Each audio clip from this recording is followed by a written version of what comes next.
நமஸ்காரம். நான் ஐஸ்வர்யா விசாலாக்ஷி. இன்றைக்கி நம்ம பாரம்பரிய சமையலில் பாவக்காய் பிட்லா அப்படிங்கிற ஒரு ரொம்ப ஆத்தென்டிக்கான ஒரு டிஷ்ஷை பற்றி பார்க்க போகிறோம். ஜென்ரலாக பாவக்காய் அப்படின்னாலே எல்லாருக்கும் அது ஒரு கசப்பான பொருள் அண்ட் அதை பண்ணால் நிறைய குழந்தைகள் சாப்பிடாது அப்படிங்கிறது தான் ரொம்ப பேர் நினச்சிட்டு இருக்கா. ஆனால் பாவக்காயில் இருக்கிற பெனிஃபிட்ஸ் பார்த்திங்கன்னா நிறைய நல்ல விஷயங்கள் இருக்குது. உதாரணத்துக்கு சொல்லணும்னா நம்ம இதில் ஸ்ரார்த்தம் அப்படிலாம் பண்ணும்போது நீங்கள் பார்த்துருப்பேன், ஏதாவது ஒரு ரூபத்தில் கண்டிப்பாக அந்த பாவக்காயை சேர்த்துருப்பா. ஒரு பாவக்காய் கூட்டோ பிட்லாவோ இல்லை ஏதோ ஒரு ரூபத்தில் பண்ணியிருப்பா. அதுக்கு காரணம் என்னன்னு பார்த்தீங்கன்னா, ஜென்ரலாக ஸ்ரார்த்தம் அப்படின்னா காலையிலேருந்து கிட்டத்தட்ட மத்தியானம், சில இடத்துல சாயங்காலம் கூட ஆகிடும் அதை முடிக்கிறதுக்கு. அப்படி இருக்கிறப்போ அவ்வளோ நேரம் கழித்து அவள் சாப்பிடும்போது அதில் வடை, பாயாசம், அப்பம் எல்லாம் அந்த எண்ணெய் பண்டம், எண்ணெய் பதார்த்தம் எல்லாம் சாப்பிடும்போது செரிமான பிரச்சனை எதுவும் வந்துடக்கூடாது. ஏன்னா காலையிலேருந்து அவள் பட்னியாக இருந்து சாப்பிட்றா இல்லையா. ஸோ அப்படி இருக்கும்போது தான் ஏதோ ஒரு ரூபத்தை அந்த பாவக்காய் சேர்க்கணும் அப்படிங்கிறதுனால அதில் சேர்த்துருப்பா. அது மட்டும் இல்லாமல் பாவக்காய் பார்த்தீங்கன்னா சர்க்கரை நோயாளிகளுக்கு, அதே மாதிரி இதய நோயாளிகளுக்கு, இது எல்லாத்துக்குமே பார்த்தீங்கன்னா ரொம்ப ரொம்ப ரொம்ப நல்லது. அதே மாதிரி சரும நோய்கள் வராமல் தடுக்கும். அதே மாதிரி நிறைய விட்டமின்ஸ் இருக்குது அதில். ஸோ பாவக்காயை பற்றி சொல்லணும்னா சொல்லிகிட்டே போகலாம். அதுக்குன்னே ஒரு தனி எபிசோடே நம்ம போடுற அளவுக்கு அவ்வளோ பெனிஃபிட்ஸ் இருக்குது. ஸோ இன்றைக்கி நம்ம பாவக்காய் பிட்லா அப்படின்னு ஒரு ஆத்தென்டிக் டிஷ் பற்றி தான் பார்க்க போகிறோம். இதுக்கு ஒரு சின்ன கதையோடு நான் இன்றைக்கி இந்த ரெசிபியை ஸ்டார்ட் பண்ணுறேன். ஸோ பாவக்காய் பார்த்திங்கன்னா ஒரு காலத்தில் இப்போ நமக்கெல்லாம் சும்மாவே கிடைக்கிறது. மார்க்கெட் போனால் ஒரு 10 ரூபாய் 20 ரூபாய் கொடுத்தா கூட நம்ம வாங்கிறதுக்கு தயங்குறோம். பட் ஒரு காலத்தில் பாவக்காய்க்கு பயங்கர பஞ்சம் வந்ததான். ஸோ அப்போ அவளுக்கு பாவக்காய் எங்கேயுமே கிடைக்கலையா. ஒரு விவசாயிக்கு அந்த பாவக்காய் ரொம்ப பிடிக்கும், அந்த வாசனை அது எல்லாமே ரொம்ப பிடிக்கும். அவனுக்கு எங்கெங்கேயோ தேடி பார்க்குறா, அவனுக்கு பாவக்காய் கிடைக்கல. ஆனால் ஒரு வயசான பாட்டி அவனுக்கு ஒரு 3 பாவக்காய் விதை மட்டும் கொடுத்தான். அவனும் அந்த விதையை ரொம்ப பத்திரமா பக்குவமாக அவனோட விவசாய நிலத்தில் போட்டு அதை ரொம்ப கண்ணு கருத்துமாக பார்த்து வளர்த்துட்டு வரான். ஸோ அப்படியே அது வளர்ந்து அழகாக செடி கொடியாச்சு, கொடி அழகாக பூத்து காயெல்லாம் விட ஆரம்பிச்சது. ஸோ குட்டி குட்டியாக பாவக்காய் அழகாக வருது. அவனுக்கு ஒரு 3 பாவக்காய் கிடச்சிது. ஸோ அந்த சின்ன பாவக்காய் அதுக்கு மேலே அவனுக்கு அது பொறுமை இல்லை. ஸோ ஓரளவு கொஞ்சம் விரல் பருமன் வந்த உடனே அதை எடுத்துகிட்டு போய் அவங்க மனைவிட்ட கொடுத்து, அம்மா இதை நல்லா பாவக்காய் ஒரு குழம்பா நல்ல ஒரு இதை போட்டு எனக்கு பண்ணி வச்சு கொடுமா அப்படின்னு சொன்னான். அந்த மனைவியும் சரிங்க நாளைக்கே நான் பண்ணிடுறேன், நீங்கள் உங்கள் விவசாய வேலையெல்லாம் முடிச்சுட்டு வந்ததும் நம்ம சாயங்காலமாக சாப்பிட்லாம் அப்படின்னு சொல்கிறான். மறுநாள் காலையில் விவசாயி எதுவுமே சாப்பிடல. ஏன்னா சாயங்காலம் பாவக்காய் அந்த குழம்பு வச்சு சாப்பிடணும் இல்லையா. அதனால அவன் மனைவிட்ட சொல்லிட்டு போயிடுறான். விவசாய நிலத்தில் ஃபுல்லாக அவன் வேலை பார்த்தாலும் மனசெல்லாம் அவனுக்கு அந்த அடுப்பங்கரையில் மனைவி பாவக்காய் இந்நேரம் நறுக்கிருப்பா, இந்நேரம் அதை சமைச்சிருப்பா அப்படிங்கிறதே ஓடிட்டுருக்கு. எப்படா அந்தி சாயுன்னு பார்த்துட்டு இருக்கார். இங்கே மீன்வயல் அவங்க ஒய்ஃப் பார்த்திங்கன்னா, சரி நம்ம இந்த பாவக்காய் பக்குவமாக சமைக்கணும்னு சொல்லிட்டு ரொம்ப அழகாக அந்த முழுசு பாவக்காயை போட்டு அதில் நல்ல மசாலாலாம் தடவி நல்ல எண்ணெயை போட்டு ரொம்ப அழகாக குக் பண்ணுறாங்க. வாசனை அப்படி கமகமன்னு வருது. ஏன்னா பாவக்காய் கிடைக்காம கிடச்சிருக்கு இல்லையா. ஸோ அது ஒரு பெரிய விஷயம் இல்லையா. ஸோ வாசனையே அவளுக்கு பயங்கரமாக பசியை தூண்டுறது. சரி இப்படியே பார்க்குறா, பொழுது சாய நேரமும் வருது. சரி நம்ம சமைச்சிட்டோம், டேஸ்ட் பார்க்கணும் இல்லையா, அது உப்புக்காரம் சரியாக இருக்கு இல்லையா, பார்க்கலாமா அப்படின்னு யோசிச்சுட்டே இருக்கா. சரி நம்ம தான் சமைச்சிருக்கோம், உப்புக்காரம் சரி இருக்கான்னு பார்க்கறதுக்காக நம்ம ஒன்று சாப்பிட்றது தப்புலன்னு சொல்லிட்டு அழகாக எடுத்து ஒரு டேஸ்ட் பார்க்குறா. டேஸ்ட் ரொம்ப பிரமாதமாக இருக்குது. அவளால் அதை கண்ட்ரோலே பண்ண முடியல. அவ்வளோ டெம்டிங்காக இருக்குது, அவ்வளோ டேஸ்ட்டாக இருக்குது. சரின்னு சொல்லிட்டு சுடு சாதம் நல்ல பொலன்னு நல்லா வடித்து வச்சுட்டு இந்த 2 பாவக்காயை வச்சுட்டு அவள் ஹஸ்பண்ட்காக காத்துட்டுருக்கா. அவரும் விவசாயத்துலேருந்து வருவார்னு பார்க்குறா. ஆனால் பொழுது சாஞ்சிட்டு இன்னும் வரல. இவளுக்கு பசி தாங்கலை. ஏன்னா சமைச்சு டேஸ்ட் வேறு பார்த்தாச்சு இல்லையா. அதனால் சரின்னு சொல்லிட்டு நம்ம பங்குன்னு ஒன்று இருக்குல்ல, அதனால் அதை வச்சு சாப்பிட்ருவோன்னு அழகாக சாதத்தை போட்டு நல்ல ஒரு பாவக்காய் வச்சு சாப்பிட்டுடுறான். ஸோ இப்போ வேலைக்கு போயிட்டு வந்த விவசாயி ஆற்றுக்கு வரார். வரும்போதே வாசனை பிடிச்சிட்டு, என்னம்மா பாவக்காய் எல்லாம் ரெடியாங்கிறான். ரெடிங்க வாங்க அப்படிங்கிற. அவரும் கையை காலில் அலுமினியம் சாப்பிட உட்காரார். நல்லா சாதம் பரிமாறி நெய்யை விட்டுட்டு இந்த ஒரு பாவக்காய் எடுத்து வைக்கிறான். அவர் என்னம்மா நான் 3 பாவக்காய் கொடுத்தேன், நீ ஒரே ஒரு பாவக்காய் தான் வைக்கிறேன் அப்படின்னு கேட்கும்போது அவர் சொல்கிறா, இல்லைங்க நான் ருசி பார்க்கறதுக்காக ஒன்று பார்த்தேன் அப்படின்னு. அப்படி இருந்தாலும் 2 இருக்கும் இல்லைம்மா அப்படின்னு கேட்குறா. இல்லைங்க என்னோட பங்குன்னு ஒன்று இல்லை, அதையும் சாப்பிட்டுட்டேன் அப்படிங்கிறா. எப்படிம்மா நீ 2ஐயும் சாப்பிட்ட அப்படின்னு சொல்லவும், இப்படி தாங்கன்னு சாப்பிட்டேன்னு இன்னும் ருசி தாங்காமல் அந்த ஒரு பாவக்காயை சேர்த்து சாப்பிட்டுடுறா. ஸோ இது ஒரு ஹாஸ்யமாக சொல்கிற கதைன்னு சொல்லலாம். ஏன்னா பாவக்காய் பார்த்தீங்கன்னா நீங்கள் ரொம்ப பக்குவமாக சமைச்சிங்கன்னா அவ்வளோ ருசியாக இருக்கும் அதை. ஸோ இன்றைக்கி நம்ம பாவக்காய் பிட்லா எப்படி செய்யலாங்கிறத பார்க்கலாம். இதுக்கு தேவையான பொருட்கள் என்னென்னு பார்க்கலாம். பாவக்காய், வேக வச்சு மசிச்சு துவரம் பருப்பு, அதுக்கப்புறம் வேக வச்சு எடுத்த வேர்க்கடலை, புளிக்கரைசல், தக்காளி, அதுக்கப்புறமா வறுத்து அரைக்கிறதுக்கு தேவையான பொருட்கள் கடலைப்பருப்பு, கொத்தமல்லி வரை, எள்ளு, அதுக்கப்புறம் இது இந்த பேடிகை சில்லின்னு சொல்லுவாள் இல்லையா. ஸோ அந்த சிகப்பு மிளகாய் நீங்கள் அது கிடைக்கலன்னா அதுக்கேற்ற மாதிரி நீங்கள் காஞ்ச மிளகாயை கொஞ்சம் கூட்டிக்கலாம், காஞ்ச மிளகாய். அதுக்கப்புறம் பெருங்காயம், இது நான் கிள்ளு பெருங்காயம் யூஸ் பண்ணியிருக்கேன். ஜென்ரலாக இது சமையலுக்கு ரொம்பவே வாசனை உங்களுக்கு நல்லா இருக்கும். அண்ட் கொஞ்சம் மிளகு அண்ட் கொஞ்சம் எள்ளு. அதுக்கப்புறமா கடைசியில் வறுத்து போடுறதுக்கு கொஞ்சம் கருவிடா. இது வந்து நான் உங்களுக்கு எப்படி செய்கிறதுன்னு அடுத்த எபிசோடில் சொல்லித்தரேன். அதுக்கப்புறம் தாளிக்கிறதுக்கு எண்ணெய், கருவேப்பிலை, இது கொஞ்சம் தேங்காய். இப்போ இது எப்படி செய்கிறதுன்னு பார்க்கலாம். இதில் நான் கொஞ்சம் கடலை எண்ணெய் விட்டுருக்கேன். இப்போ முதல்ல வறுத்தரைக்கிறதுக்கான சாமான எல்லாம் நம்ம பார்த்துடலாம்.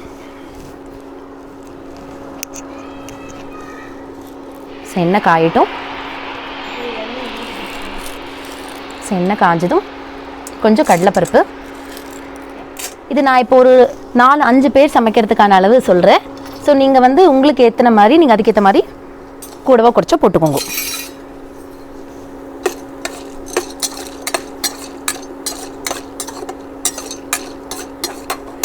ஸோ கடலைப்பருப்பு கொஞ்சம் லேசாக செவந்ததும் நீங்கள் இதில் வந்து கொஞ்சம் மல்லி விதை, அதுக்கப்புறமா அதுலேயே நம்ம இந்த கட்டி பெருங்காயம் சொன்னேன் இல்லையா, கிள்ளு பெருங்காயம் சொல்லுவோம். நீங்கள் இது இல்லைன்னா பொடி கூட யூஸ் பண்ணிக்கலாம். அது கொஞ்சம் போட்டுட்டு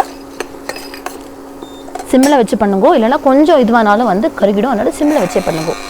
அதுக்கப்புறம் மிளகா வத்தல். நான் வந்து வெடிகை சில்லியும் போட்டிருக்கேன், மிளகா வத்தலும் போட்டிருக்கேன். ஸோ இந்த மிளகா வந்து பார்த்தீங்கன்னா கொஞ்சம் கலர் நல்லா கொடுக்கும் உங்களுக்கு. ஆனால் இது நீங்கள் நார்மல் மிளகா வத்தலுமே போட்டுக்கலாம். ஸோ நான் 2 மிளகா வத்தலும் போட்டிருக்கேன். அதுக்கப்புறமா கொஞ்சம் எள்ளு. ஜென்ரலாக எள்ளு வந்து போடும்போது என்னென்னா நமக்கு வந்து குழம்பு நல்லா வந்து கொஞ்சம் திக்காக கொடுக்கும், நல்ல க்ரீமியாக வந்து டெக்ஸ்சர் ரொம்ப நல்லாயிருக்கும். நான் இங்கே வெள்ளை எள்ளு போட்டிருக்கேன். ஸோ நீங்கள் கருப்பு எள்ளு இருந்தாலும் போட்டுக்கலாம். பட் கருப்பு எள்ளு என்னென்னு பார்த்தீங்கன்னா வந்து உங்களுக்கு கொஞ்சம் கலர் மாறதுக்கான சான்சஸ் இருக்குது. அதனால் வந்து மோஸ்ட்லி வெள்ளை எள்ளு யூஸ் பண்ணிங்கன்னா அந்த கலர் மாறாமல் வரும். சரியா? அப்புறம் கொஞ்சம் மிளகு ஆப்ஷனல் தான், பட் வந்து இதுக்கு போடும்போது கொஞ்சம் நல்லாயிருக்கும் உங்களுக்கு. ஒரு 5-6 எண்ணிக்கை மிளகு தான் போட்டிருக்கேன் நான். இதில் போட்டுட்டு கொஞ்சம் செவக்க வறுத்தா போதும், ரொம்ப வறுக்க வேண்டாம். உங்களுக்கு அதுவே தெரியும், அந்த கடலைப்பருப்பு வந்து லேசாக பொன்னிறமான்னு சொல்லுவா இல்லையா, அந்த கலர் மாறுற வரைக்கும் லேசாக வறுத்தா போதும். அதே மாதிரி நீங்கள் கிள்ளு பெருங்காயம் போடுறதா இருந்தேன்னா அது கொஞ்சம் பொரியணும். நீங்கள் இதில் பார்த்தீங்கன்னாலே தெரியும், அது வந்து அப்படியே வந்து கொஞ்சம் அந்த டார்க் ப்ரௌன்லேருந்து கொஞ்சம் வெளியில மாறும். ஸோ அந்த அளவுக்கு அது பொரியணும். நீங்கள் பார்த்தீங்கன்னா தெரியும் நல்லா செவந்திருக்கு. ஸோ இப்போ இதில் கொஞ்சம் தேங்காய், ரொம்ப கிடையாது, கொஞ்சம் தேங்காய் போட்டுட்டு இதை நீங்கள் வந்து ஆஃப் பண்ணிடலாம். ஓகேவா? ஆஃப் பண்ணிவிட்டு கொஞ்சம் கருவேப்பிலை, இது நம்ம திரும்ப தாளிக்கிறதுக்கும் போடுவோம். அதனால் இப்போ வந்து பேருக்கு கொஞ்சம் இந்த வாசனைக்கு வறுத்தரைக்கிறது தான் போட்டிருக்கேன். இதை போட்டுட்டு ஆஃப் பண்ணிடலாம். கொஞ்சம் ஆறட்டும். ஆறினதுக்கப்புறமா நம்ம இதை மிக்சியில் போட்டு நல்லா நைஸாக அரைச்சிக்க போகிறோம்.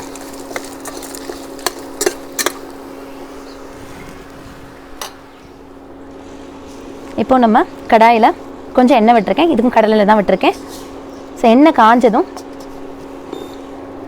கொஞ்சம் கடுகு, கொஞ்சம் கருவேப்பிலை சேர்த்துட்டு நம்ம நறுக்கி வச்சுருக்கிற பாவக்காய், ஸோ அதை வந்து போடுங்க.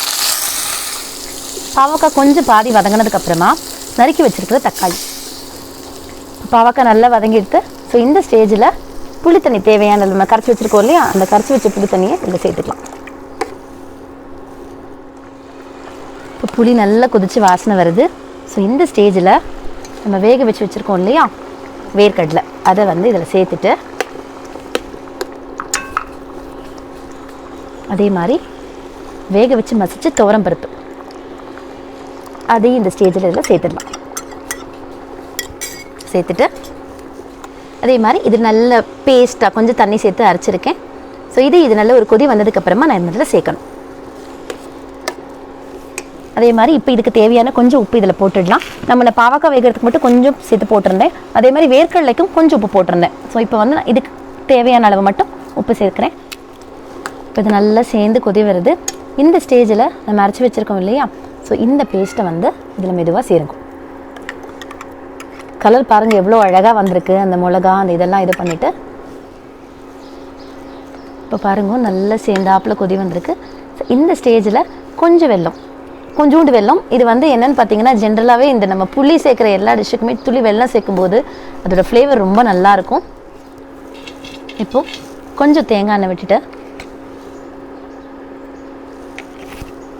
நான் இங்கே கருவிடா வச்சுருக்கேன்னு சொன்னேன் இல்லையா, ஸோ அதை வந்து ஃபஸ்ட்டு போட்டு வறுத்துடலாம். இது வந்து பார்த்தீங்கன்னா ஆக்சுவலாக உளுந்து அண்ட் தட்டாம்பயிரில் செய்கிறது. இது நான் எப்படி செய்யுதுன்னு உங்களுக்கு அடுத்த எபிசோடில் கண்டிப்பாக சொல்கிறேன். ஸோ இதை வந்து இதில் போட்டுட்டு கொஞ்சம் கருகாமல் செவக்க வறுத்தா போதும். வாசனையும் நல்ல கமகமன்னு வருது அந்த தேங்காய் எண்ணெயில் வறுக்கும் போது. இப்போ நம்ம அந்த கருவிடாவை எடுத்த அதே எண்ணெயில் கொஞ்சம் கடுகு சேர்த்துட்டு கொஞ்சம் உளுத்தம் பருப்பு. ஸோ கடுகு நல்லா பொரிஞ்சிடுது. ஸோ இப்போ கொஞ்சம் இந்த உளுத்தம் பருப்பு சேர்த்துட்டு இது நல்லா செவந்துடுது. இந்த ஸ்டேஜில் நம்ம துருவி வச்சுருக்கோம் இல்லையா தேங்காய், அது கொஞ்சம் சேர்த்துக்கலாம். சேர்த்துட்டு கைவிடாமல் செவக்க வரங்க.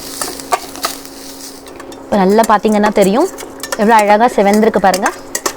ஸோ இந்த ஸ்டேஜில் கொஞ்சம் பச்சை கருவேப்பிலை எடுத்து நல்லா திருகி நாப்பில் போட்டுட்டு அடுப்பை ஆஃப் பண்ணிடலாம். அதை அந்த சூட்டுலேயே எடுத்து நம்ம இங்கே ஆல்ரெடி மாற்றி வச்சுருக்கோம் இல்லையா, அதில் வந்து சேர்த்துடலாம்.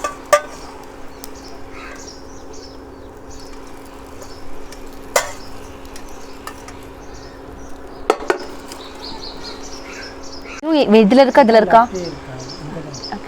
ஸோ அதே மாதிரி நம்ம அந்த பொரிச்சு வச்சுருக்கோம் இல்லையா அந்த கருவிடா, அதையும் சேர்த்துட்டு கொஞ்சம் கருவேப்பிலை வச்சுட்டு சூடாக பரிமாறி நல்ல சுடு சுடு சாத்தில் கொஞ்சம் நெய் விட்டு சாப்பிட்டிங்கன்னா ரொம்ப அருமையாக இருக்கும். ஸோ பாவக்காய் பிட்லா ரெடி. இப்போ நம்ம பாவக்காய் பிட்லா இங்கே தயாராக இருக்குது. நல்ல சுடுற சாத்தில் துளி நெய் விட்டுண்டு நல்ல இந்த பிட்லாவை சேர்த்து பிசைஞ்சுண்டு ஒரு அரிசி அப்பளமோ உளுந்த அப்பளமோ வச்சு சாப்பிடும்போது ரொம்ப ஜோராக சுட சுட ரொம்ப ரொம்ப நல்லாயிருக்கும். கண்டிப்பாக இதெல்லாம் செஞ்சு பாருங்கோ. Please like, share, subscribe voice of Lavanya. நமஸ்காரம்.